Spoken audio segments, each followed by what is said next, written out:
મિત્રો આપ સર્વનું સ્વાગત છે આપણી સૈયારી વાયટી ચેનલ આરએફ ની મોજમાં।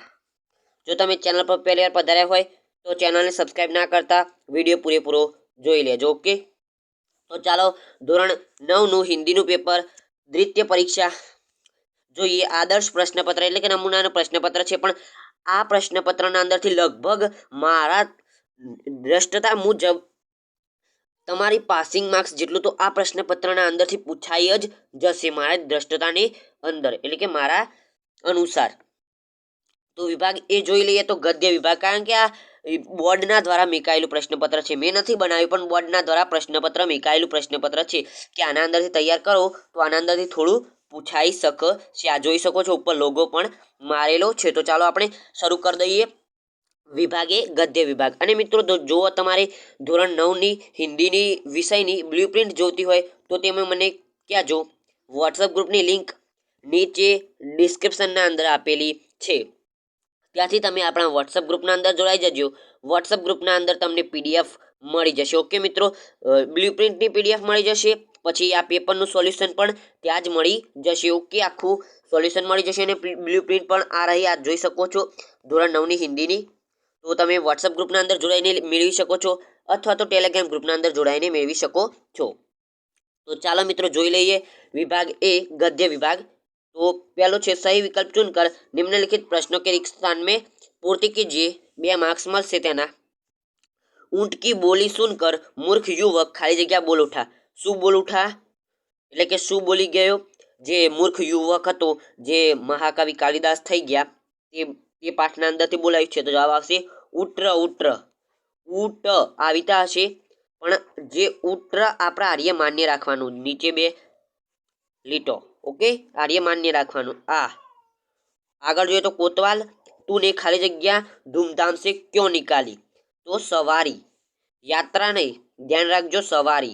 शू लखवानु रहेशे? सवारी क्यों धूमधाम से निकाली।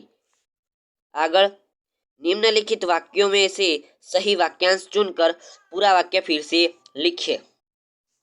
ऑटो वाले ने लेखक को नई जगह पर पहुंचा दिया क्योंकि शू जवाब आपसे 2 मार्क्स नो प्रश्न है, आखो जोई जोजो। लेखक को दूसरी जगह घूमने जाना था, वह डॉक्टर हाजिर नहीं था, डॉक्टर ने क्लिनिक की जगह बदल दी थी। जवाब आपसे आपनो सी, डॉक्टर ने क्लिनिक की जगह बदल दी हत। कया पाठना अंदरथी ते तमारे मने कहेवानुं रहेशे। पाठ नंबर याद तो नहीं, पण पेलो जे छोकरी वाळो प्रश्न, छोकरी वाळो पाठ हतो, जेना अंदर छोकरी हती अने ते छोकराने बंने पछी बीजा शहरना अंदर रहवा गया हता, ते पाठनी वात छे। पैरों पर सोटी मारने से रानी भागने लगी क्योंकि उसे बेहद पीड़ा हुई, उसके स्वाभिमान को चोट पहुंची। पैरों पर सटी मारने से सभी भागने लगते। तो जवाब से बी, उसके स्वाभिमान पर चोट पहुंची। अगर जो तो निम्नलिखित प्रश्नों के उत्तर एक एक वाक्य में दीजिए। 2 मार्क्स छे एना पण। तो मदन का गांव किस पहाड़ी क्षेत्र में था? तो अल्मोड़ा। अल्मोड़ा, अल्मोड़ा किस पहाड़ी क्षेत्र में था? अल्मोड़ा, याद रखिएगा। पक्षी को किसने गोली मारी थी? पक्षी को किसने गोली मारी थी मित्रों? उसका नाम 2 मिनिट रुकिए, એટલે કે 2 મિનિટ ઉભા રહો, હું તમને કહી દઉં છું। ઓકે, જે निर्भय बनो તે પાઠના અંદરની વાત છે મિત્રો। निर्भय बनो તે પાઠના અંદરની વાત છે, જે 9મો પાઠ જ હતો ને, 9મો પાઠ છે निर्भय बनो। ओके, निर्भय बनो તે વાતની વાત છે, અને એના અંદર જવાબ આવશે આપણો, जवाब आवशे शू आवशे? इब्राहिम ने पूछा लेकिन सरकारी अफसर किसने गोली मारी थी? 2 मिनिट रुकिए। तो मित्रों आपनो जवाब आवशे सब डिप्टी। सब डिप्टी साबका अर्दली। सब डिप्टी साबका अर्दली। सब डिप्टी साबका अर्दली ने गोली मारी थी। અને પછી બીજું નામ સાલા ભારી ખચડા એવું પણ કહ્યું હતું, એ તો તમને યાદ હશે। એ આગળ જોઈએ તો આપણે निम्नलिखित प्रश्न के 2-3 वाक्य में उत्तर दीजिए। 4 मार्क्स नो प्रश्न है आखो। अने मोहन की पारिवारिक स्थिति क्या थी? मोहन की पारिवारिक स्थिति विषे तमारे लखवानुं रहेशे कि मोहन केवो તેના પરિવારના અંદર કેવી સ્થિતિ હતી તેવું। रानी लक्ष्मीबाई ने क्या प्रतिज्ञा ली थी? रानी लक्ष्मीबाई ने प्रतिज्ञा लिखी थी कि वह अपनी झांसी फिर से वापस पाके रहेगी। निम्नलिखित प्रश्न का उत्तर 5-6 वाक्यों में से लिखे। 5-6 वाक्यों में 5-6 वाक्यों में लगभग लांबो प्रश्न है। 4 मार्क्स आखो गुण प्रश्न है। तो जो तो विद्योत्तमा का परिचय लिखे। विद्योत्तमा नो परिचय लखवानो छे मित्रों। विद्योत्तमा विद्योत्तमा कोण हता? सौथी पहला तो ये याद होवुं जोईए कि विद्योत्तमा कोण हता कोण। तो विद्योत्तमा राजा शारदानंदनी पुत्री हती, એટલે કે તેમની છોકરી હતી રાજા શારદાનંદની। व गुणवती એટલે કે તે ગુણવતી હતી, વિદુષી और बहुत સુંદર। તે ગુણવાન હતી, સુંદર હતી અને વિદુષી એટલે કે વિદ્વાન હતી। તેના તેનું જે રૂપ હતું, તેના ગુણોનું અને જ્ઞાનનું, તેની બુદ્ધિનું દૂર દૂર એટલે કે છેટ દૂર દૂર ના દેશો સુધી ફેલાયેલું હતું। તેની રૂપ ગુણ અને તેનું જ્ઞાનની પ્રશંસા બધા જ દેશોના અંદર થતી હતી। ઉસે આપણે એટલે કે તેને પોતાના રૂપ ગુણ અને જ્ઞાનના બહુ જ ઘમંડ થઈ ગયો। રૂપ તેનું જે રૂપ હતું, તેનું જ્ઞાન હતું અને જે તેના અંદર ગુણ હતા, આ બધાના અંદરથી તેને ઘમંડ ઊભો થયો। ઘમંડ થયો કે મારા જેવું તો કોઈ નથી, મારું રૂપ આવું છે, સુંદર છે, મારા જેવું ગુણવાન કોઈ નથી, મારા જેવું જ્ઞાની કોઈ નથી, તેવું ઘમંડ હતો।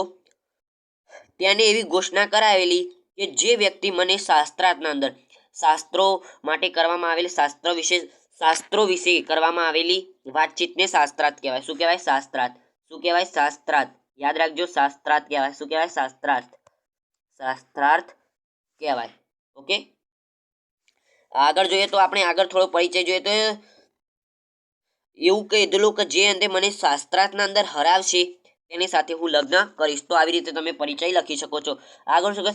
कंदहार ने अपनी ईमानदारी कैसे बताई? तो थोड़ું અહીંયા વાક્યમાં ભૂલ છે। જે કંડક્ટર વાળો પાઠ હશે એ આવશે લગભગ। તો મારા ખ્યાલથી જે कंडक्टर ने या ईमानदारी कैसे बताई, फिर 2 मिनट रुकिए अभी मैं बताता है। જે સાયકલ લઈને ગયો હતો ને દૂધ લાવ્યો હતો પેલા લેખકના બાળક માટે, તે પાઠના વિશે વાત કરવામાં આવી છે। ઓકે મિત્રો, વિભાગ બી જોઈ લઈએ, પદ્ય વિભાગ। હું તમને થોડું થોડું સમજાવું છું અને સાથે સાથે સોલ્યુશન પણ કરીએ છીએ। सही विकल्प चुनकर निम्नलिखित रिक्त स्थानों के पूर्ति के जब बरस रहे खाली जगह गगन से धरती लपेटे उगल रही। अंगार बरस रहे। क्या बरस रहे? अंगार बरस रहे। तू दयाल दीन हो, तू दानी हो भिखारी। तू दानी हो तो भिखारी जवाब आपसे। अगर निम्नलिखित काव्य पंक्ति का पूर्ण कि जीवन में नव तेज हो, अतरंग में भावना, मानवता की सुंदरता की आसो, मानवता की हो उपासना। निम्नलिखित प्रश्नों के उत्तर एक एक वाक्य में लिखिए। छोटों का तिरस्कार क्यों नहीं करना चाहिए? એટલે કે छोटों का तिरस्कार इसलिए नहीं करना चाहिए એટલે કે એ માટે કરવામાં ના કરવો જોઈએ કારણ કે જે કામ જે નાનો માણસ કરી શકે તે મોટો માણસ કરી શકતો નથી। ઉદાહરણ તરીકે જો તમને ઉદાહરણ આપવા જાઉં તો જે 100 કામ કરે તે કામ તલવાર કરી શકતી નથી। તલવાર 2 જણને અલગ કરી શકે છે એટલે કે 2 કકડામાં વહેંચી શકે છે અને 100 તે જ 2 કકડાને સોંધી શકે છે। ઓકે, 7 समंदर में क्या हो रहा है? 7 समंदर खोल रहे हैं। अगर निम्नलिखित प्रश्नों के 2-3 वाक्य में उत्तर लिखे। तुलसीदास ने भगवान के कौन कौन से तुलसीदास ने भगवान से कौन कौन से गुण बताए हैं? भगवानना तुलसीदासे भगवानना कया कया गुणों विषे बात करी छे। ओके मित्रों, ते विषे लखवानुं रहे छे आपणे कि तुलसीदासे कया कया गुणों विषे बात करी छे एवुं आपणे लखवानुं रहेशे। ते तमे तमारी ચોપડીના અંદરથી જોઈને લખી શકો છો। ચોપડીની અંદર પ્રશ્ન હશે નહીં તો ગાઈડના અંદર મળી જશે। આગળ જોઈએ તો आर्य किन किन विषयों में आचार्य थे? निम्नलिखित प्रश्न का 5-6 वाक्यों में से उत्तर दीजिए। सूरदास अपने आपको क्या क्यों सूरदास अपने आप को क्यों धन्य मानते हैं? तुलसीदास ने अपने और भगवान के बीच कौन कौन से संबंध जोड़े हैं? क्यों? तुलसीदास ने पोताना ने भगवान वच्चे कया कया संबंधों जोड़्या छे? तो कया कया संबंधो जोड़्या छे मित्रों? तो सौथी पहलो तो ये संबंध जो भगवान दयालु छे तो तेओ तेमना जेवो कोई दयाने पात्र नथी। आगळ बीजू જો ભગવાન દાની છે તો તેમના જેવું કોઈ ભિખારી નથી. આગળ ભગવાન અનાથના નાથ છે તો તેમના જેવું કોઈ અનાથ નથી. ઓકે મિત્રો, તો કંઈક આવી રીતે પેપર છે, તમે જોઈ શકો છો. સોલ્યુશન પણ આપણે કરી દઈશું. ઓકે, આવી રીતે પેપર છે, જોઈ લેજો. ઓકે, કંઈક આ પેપર છે, PDF પણ મેળવી શકો છો મિત્રો.